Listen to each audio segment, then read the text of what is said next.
With this A Horse with No Name guitar lesson, we'll show you how to play all the essential lead and rhythm guitar parts.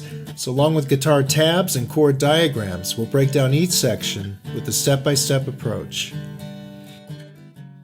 The song begins with a two-chord progression that repeats, and we'll start with a regular E minor chord or an open E minor chord. And then for the second chord shape, the fretting fingers sort of kick out. And what I mean by kicking out, the first finger from E minor shifts down to the bottom string second fret, while the middle finger kicks up to the third string second fret. And that is the second chord shape. So as far as fretting goes, everything's along the second fret combined with open strings. E minor and the second chord shape. Now, I haven't named the second chord shape because you could actually give this chord. It's an easy chord to play, but it has a complicated name. You could give it several different names.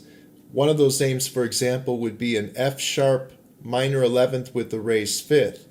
So to save syllables, to save my breath a little bit, we'll just call it the second chord shape and we'll be fine. And with that, let's now focus on the strum pattern between these two chords. And if you listen closely to the original recording, there's slight variations with the strum pattern every time this progression is repeated. So we're going to give a general approach to strumming it. And what we're going to do is, starting with E minor, we focus just on the top 4 strings. And you still fret it the same. In case you happen to strum the 5th or even the 6th string by accident, it'll still sound in key. But we focus on the top 4 strings.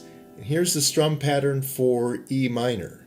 Down, up, down, up, down, up, down. You can also count it. 1, 2, 3, 4. 1, 2, 3, 4. And you may have noticed that I brushed across certain strings with the strum pattern. On the 1 and 2 counts, I strummed the middle strings. And then for the 3 and 4 counts, or 3rd and 4th strums, we brushed or strummed the higher strings. So it's a little bit more accurate way to strum the E minor. And then when we go to the second chord shape, let me strum it first and we'll break it down. And that starts with a down, up, and then a muting of the strings. You can do that with your strumming hand. Down, up, and then up. When you play it fast, I tend to end with that up strum. It could be a down strum as well, as long as it sounds like this. And then we add 3 more strums. And again, when I play it fast, when you play it faster, I would suggest to do up, down, up on that. But if it's down, up, down, as long as it's 3. So let's put that together. And we'll do that again. So that time I varied it up just to show you, and either way will work. So let's put it together now from the beginning, and we'll piece it together starting with E minor. 1, 2, ready, go.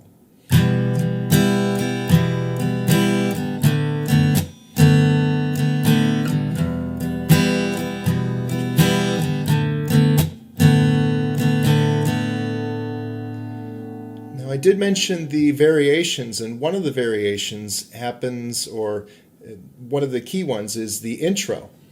The second strum is sort of deleted or not sounded, and here's what I mean. So if you leave that out, that's a little bit more accurate. It's one of the variations, but it's another approach that you could use for the strum pattern for the whole song, is leaving out just that second count or second strum, and I'll do that again.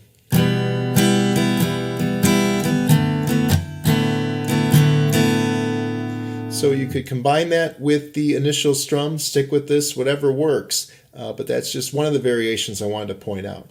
Now, this 2-chord progression is pretty much the foundation of the song. It's going to be repeated throughout the entire intro, as well as all the verse and chorus sections as well.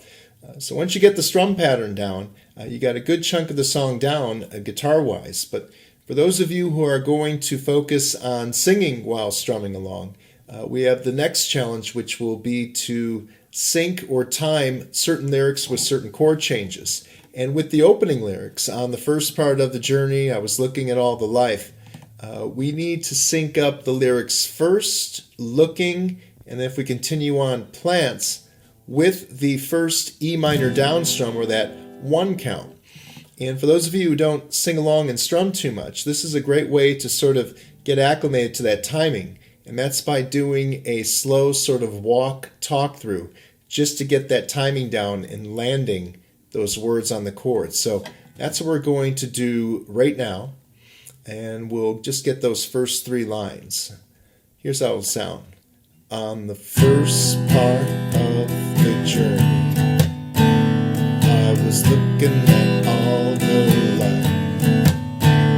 There were plants and birds and rocks and things.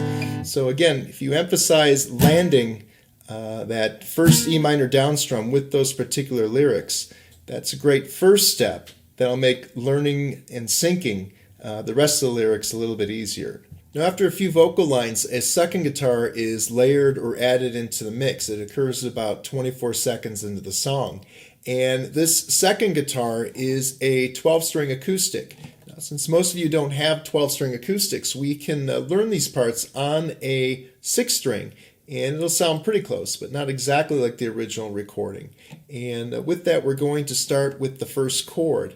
And that's going to be an E minor ninth chord. And a good way to memorize that, if you think a regular D chord, or fret a regular D chord, you just simply shift the first finger down to the 5th string 2nd fret.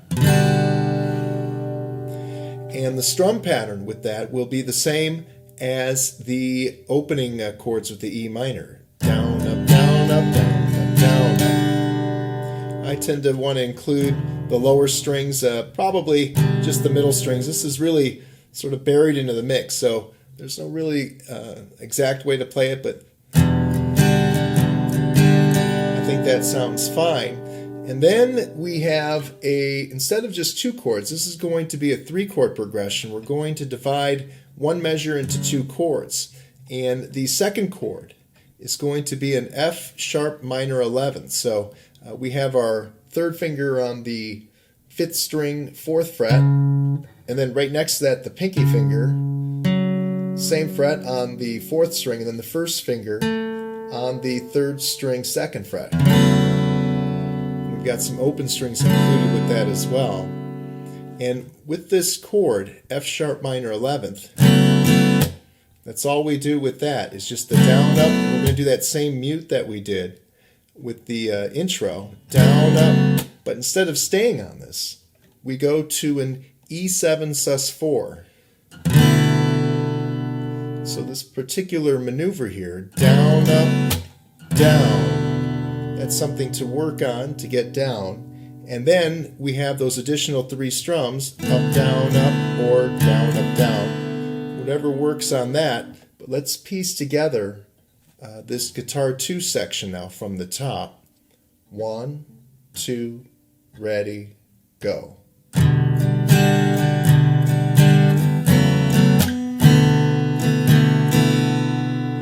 And next we're going to repeat this progression twice, but I want to point out one thing. To make it a smoother transition when you repeat it, you may note on that E7 sus4, which I'm holding now, you keep your first finger anchored when you shift back to the E minor ninth. So by keeping that first finger steady in position, makes the transition a little smoother. So let's do this guitar part, guitar 2 section, another round, but this time we're going to play it 2 consecutive times. 1, 2, ready, go.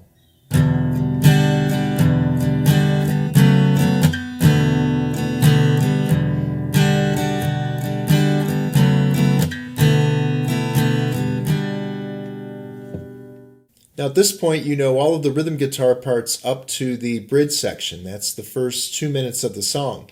And a good idea is to put everything together and work out a basic arrangement. And also you can decide, especially if you're playing unaccompanied, how to go about using the guitar 2 part. You don't have to use it, but it makes things a little more interesting as opposed to just repeating those same two chords for 2 minutes.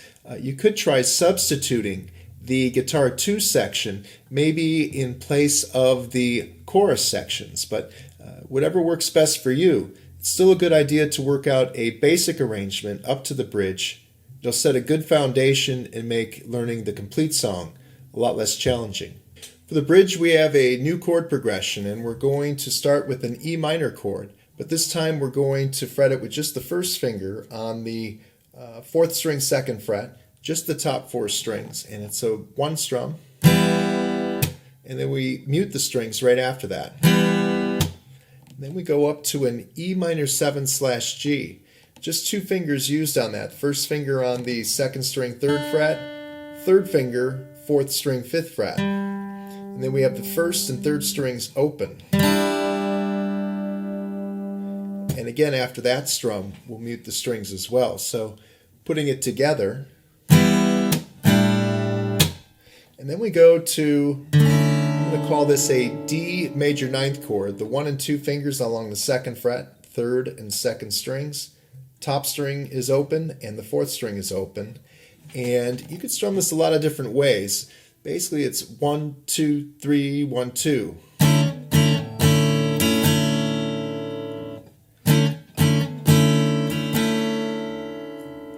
Let's piece that together from the beginning.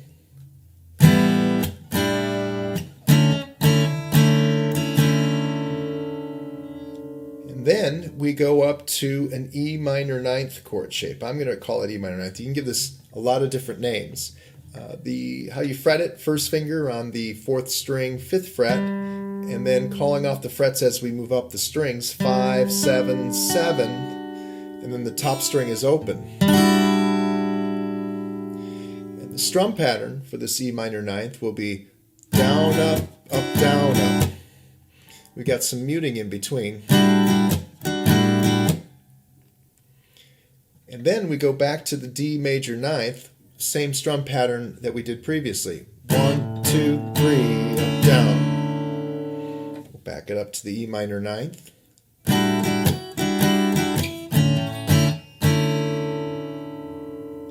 Now let's piece together all of line 1 of the bridge, starting with the E minor. Slow walk through. 1, 2, ready, go.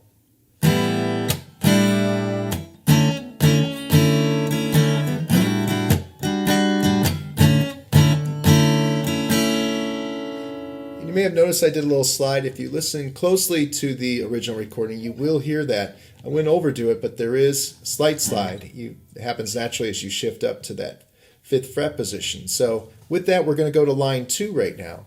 And that's going to start with an E minor add 9 chord. Fretting with the 1 and 2 fingers, 2nd fret, 4th string, then open, open, middle finger on the top string, 2nd fret. And then we revert back to the original strum pattern for the intro for this. So it gets a little more strummy, this second section of the bridge. And then shifting again to D major 9th, but this time again very similar to the opening strum pattern. Down, up, up, up, down, up. Piecing that together, those 2 chords, starting with E minor add 9.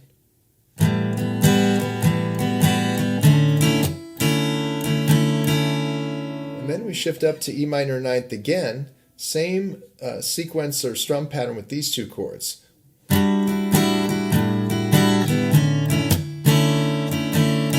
So we're going back to D major 9th to finish out line 2. So let's review all of line 2 now, starting with the E minor add 9. 1, 2, ready, go.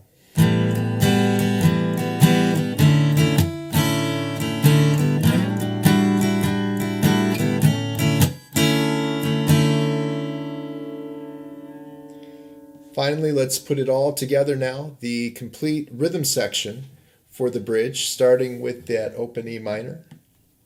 1, 2, ready, go.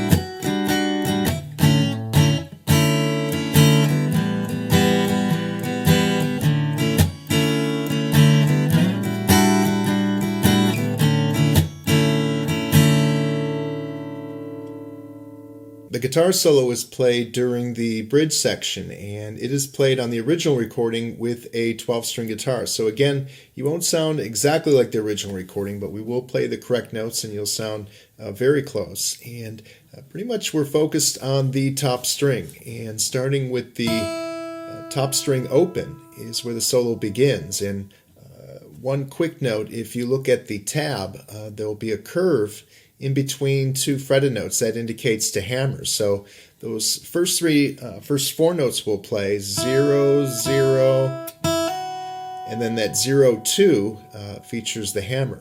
And with that, we can sort of build now on the solo. We're going to divide line 1 of the solo into 3 sections. Section 1, again, we'll go back to the beginning with the top string open played twice, and then a hammer up. There's your second to the third fret, and then it indicates to slide to end section 1. You could also hammer that as well. Here's how it'll sound with the hammer. So hardly any difference between the slide or the hammer, whatever works best for you, but that is section 1. I'll play it one more time. In section 2, we're playing the same frets, but a different sequence of notes. We're going to start with that 5th fret again. So there's your 5, 2 on the tab.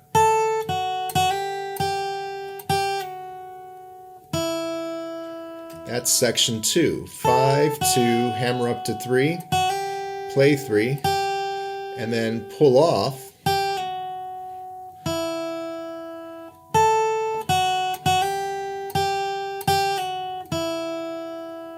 Then section 3 is pretty much repeating the ascending riff, but we're going to go a little higher this time. Oops, so it starts with the hammer.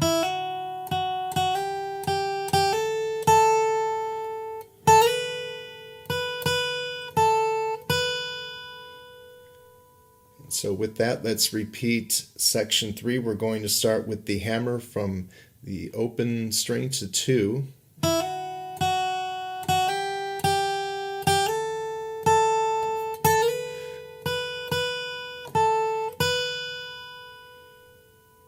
So let's review all of line 1 of the guitar solo. We'll do a slow walkthrough from the top. 1, 2, ready, go.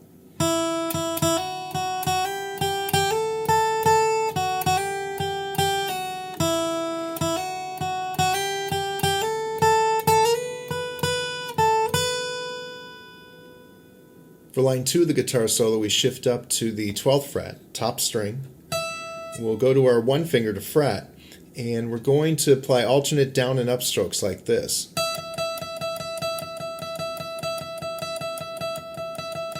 And I tend to count them in threes. 1, 2, 3, 1, 2, 3, 1, 2, 3, 1, 2, 3. And you play that for the last 4 measures. So the remainder of the solo is going to sound like this. There are 4 bars, 4 measures in this section. So I'll count it off by bars. 1, 2, 3, 4. Now that takes care of the guitar 1 portion of the guitar solo. There's actually a second guitar that's added into the mix for the last 2 measures. It's played over top while we're kind of riding on that E note, and it's a descending riff on the top string based on the E Dorian scale. And while we're going to start this, the best way to kind of get this riff, the quickest way to learn it, is to understand intervals or steps on the guitar. Intervals or steps are spaces or the distance between 2 frets. A whole step interval, and that's how we're going to start this riff, is a distance of 2 frets. And a half step is a distance of just 1 fret apart. So with that, we can show you this riff using intervals. And we're going to start on the 14th fret. We're going to pull off a whole step, and the technique is pull off, and then you pluck the note that you release down to, you pluck that note. So 14 to 12, whole step, then another whole step, then a half step, and note the different fingers, the 2 and 1, 10 to 9. Then we have 3 consecutive whole steps. Note that sort of like a stepladder approach. The note we pull off to will be the start of the next riff. And we have 3 consecutive whole steps.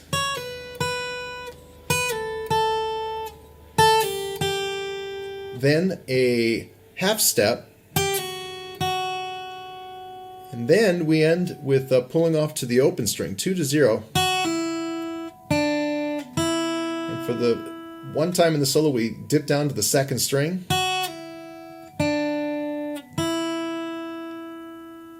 Now, if you have one guitarist playing the solo and you can't overlap, what you can do is substitute this descending riff we just covered in place of the single note that's played for the last 2 measures. So for line 2 of the guitar solo, for one guitarist, you can still start off the first 2 measures of line 2 with the single note.